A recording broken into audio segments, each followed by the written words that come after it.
Syaitan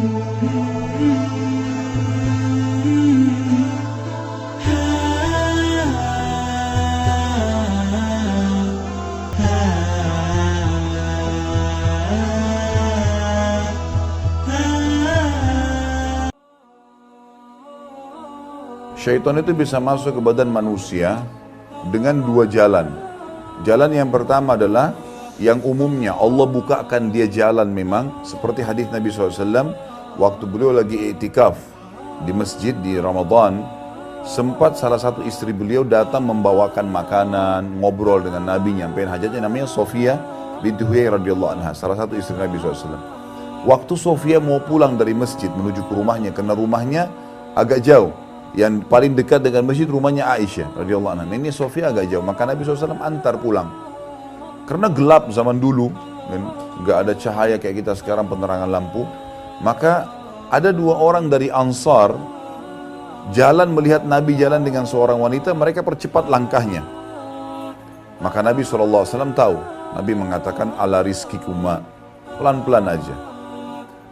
Maka ini adalah Sofia binti Huyai. Ini istri saya gitu. Maka mereka mengatakan subhanallah. Artinya mereka saya katakan mengatakan kami nggak akan sangka sampai situ kok ya Rasulullah. Kata Nabi SAW, sesungguhnya syaitan mengalir dalam tubuh manusia sebagaimana mengalirnya darah. Artinya dia diberikan kesempatan oleh Allah selalu ada dalam jiwa kita untuk mengganggu, menggoda. Tapi dia hanya menggoda. Dia hanya mengatakan lakukanlah, jangan lakukanlah. Seperti ini misalnya hadis Nabi mengatakan sallallahu alaihi wasallam, kalau ada orang terbangun di malam hari, maka malaikat akan mengatakan padanya, bangunlah, sholatlah. Dan syaitan akan berkata padanya, tidurlah, malam masih panjang. Seperti itulah. Yaitu hadis sahih menjelaskan. Berarti kan dia bisa berbisik di benak kita, di hati kita. Tapi ini godaan umum. Godaan, dia bukan menguasai, dia godaan umum. Ini pintu yang pertama dan ini semua orang ada. Terutama dari korin dia, pendamping dari syaitan. Karena kata Nabi SAW, kita semua ada korinnya. Lalu para sahabat mengatakan, korin maksudnya dari syaitan ya. Karena malaikat yang mendampingi kita, yang mengimbangi syaitan itu namanya malaikat hafadhah. Ini yang selalu mengingatin kita kebaikan-kebaikan. Kalau syaitan yang korin yang mengingatkan keburukan. Seperti misalnya hadis Nabi SAW, kalau orang mau tidur malam hari maka malaikat pendampingnya berkata, tutuplah hidupmu dengan kebaikan-kebaikan. Jadi misal diingatkan dia program apa yang dia buat dari kebaikan di hari itu. Misal dia sholat, dia segala macam, diingatkan sehingga dia membuat itu program untuk besok hari. Kemudian akan datang syaitan korinnya mengatakan, tutuplah hidupmu dengan keburukan. Lalu diingatkanlah semua perbuatan maksiatnya hari itu supaya dia senang dengan itu, lalu dia ulangi lagi besok. Tinggal manusia memilih yang mana. Jadi ada pendampingnya gitu kan. Nah korin ini memang mendampingi kita. Dia selalu ada. Jadi dia selalu standby di situ, ada menggoda manusia. Bahkan korin ini bisa masuk ke dalam mimpi manusia. Seperti orang mimpi junub misalnya.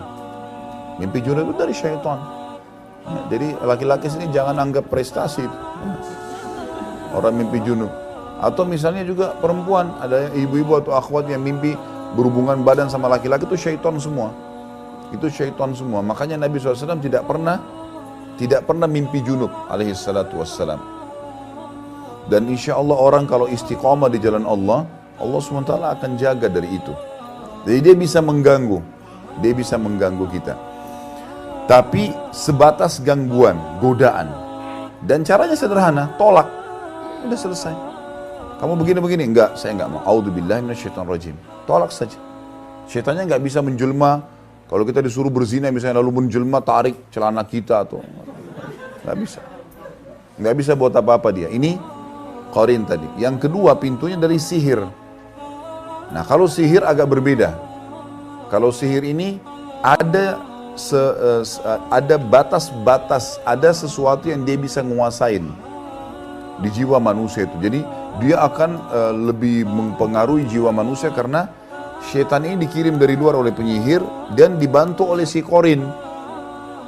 Jadi mereka kayak memang mengkonspirasi untuk menyusahkan orang ini gitu, membuat dia selalu sumpek, membuat dia jauh dari Allah. Seperti tadi kasus misalnya, jelas kamar mandi itu kita selalu kalau masuk kamar mandi berdoa, Allahumma inni a'udzubika minal khubuthi wal khaba'ith. Ya Allah, jauhkan kami dari setan laki-laki dan setan perempuan. Kata sebagian ulama, kalau orang sudah selesai hajatnya nggak boleh lama-lama di kamar mandi. Karena memang itu hajat saja, mandi atau buang air, sebab keluar, gitu kan. Maka itu adalah tempat di mana syaitan berkumpul. Kalau ada orang mengikat dirinya seperti ini, harus diruqyah. Harus diruqyah, gitu kan. Harus dibacain ayat-ayat ruqyah. Dan saya sarankan Bapak bisa hadiahkan buku, ada buku judulnya Doa Ruqyah. Itu diterbitkan pustaka, kalau nggak salah ada di sini kok. Di tempat Ibu Ami ada. Bisa beli kemudian dibacain saja. Suruh bacain gitu kan. Ya, itu Allahu alam godaan syaitan. Jadi dia bisa masuk. Nah, kalau sihir harus dengan ruqyah. Tidak cukup dengan a'udzubillahi minasyaitonirrajim. Yarhamkallah. Jadi tidak cukup dengan isti'adzah, tapi harus dengan ruqyah, karena memang ruqyah diajarkan oleh Nabi SAW untuk mengobati itu.